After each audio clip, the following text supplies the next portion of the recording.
So, magandang umaga mga idol. Isa pong malungkot na balita.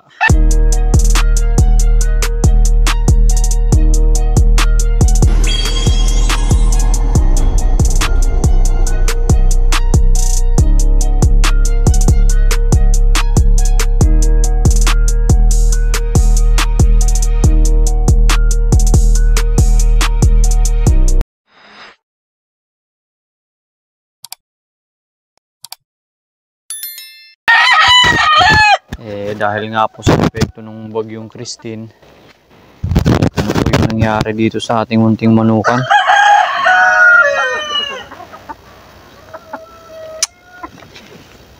Ganun talaga.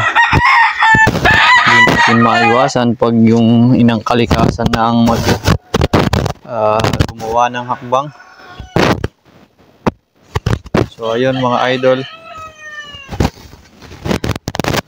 yung mga nokis natin ibinaba na namin. Buti na nga lang kasi kung nandito pa yon, o di ba, mas maagap. So parang naging okay na din yung yung move natin na ibaba na yung mga nokis natin before pa yung anunsyo ng bagyong Christine. So eto, clearing tayo sa mga damage. Wala tayong magagawa. Wala namang may gusto sa nangyari. So sipagan na lang natin at bumangon na lang.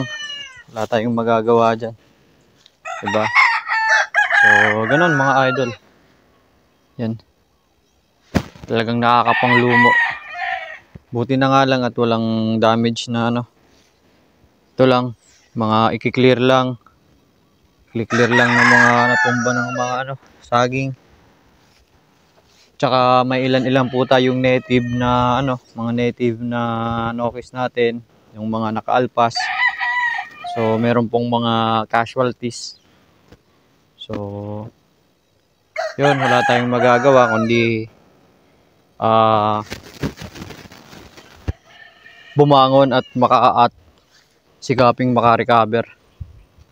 So ayun, maganda na nga lang at before pa yung bagyo ibinaba na namin. Dala nga ng medyo busy po tayo at saka kahit weekend hindi po ako nakakapunta dito sa ating munting manukan. Kaya so ayun mga idol, linisan muna natin to dito. Buti na nga lang at eto lang yung damage.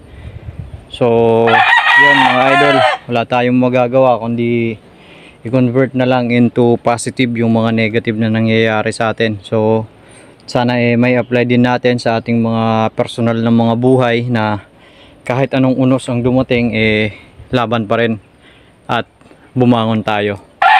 Kaya ito mga idol, Galis Chapsoy TV, may pangarap at lulubog ngunit babangon. So shoutout po sa mga katulad po nating magmamanok na natamaan ng bagyong Christine. Wag po kayong mawalan ng pag-asa. Patuloy lang po tayo sa ating mga pangarap. At yun, sabay-sabay po tayong bumangon. At kung isa po kayo sa mga natamaan ng bagyong Christine na mga backyard, mag-comment po tayo sa kung ano po yung kalagayan nyo at kung paano po kayo bumangon. Tara mga idol, linis-linis po.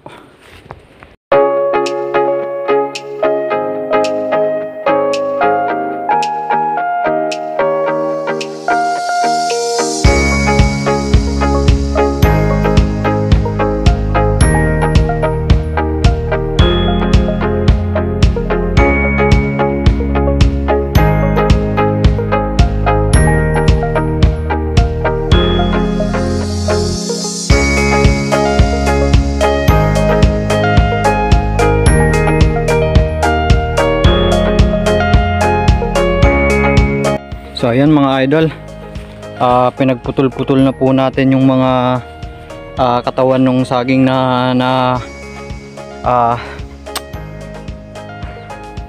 napinsala nung Christine.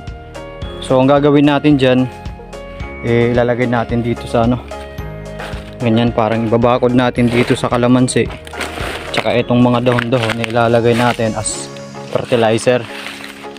So ito, pwede pa to, makaka-recover pa yan, tsaka yan. So yung mga pwedeng ma-recover pa, yun yung ititira natin. So yun mga idol, tara, banats.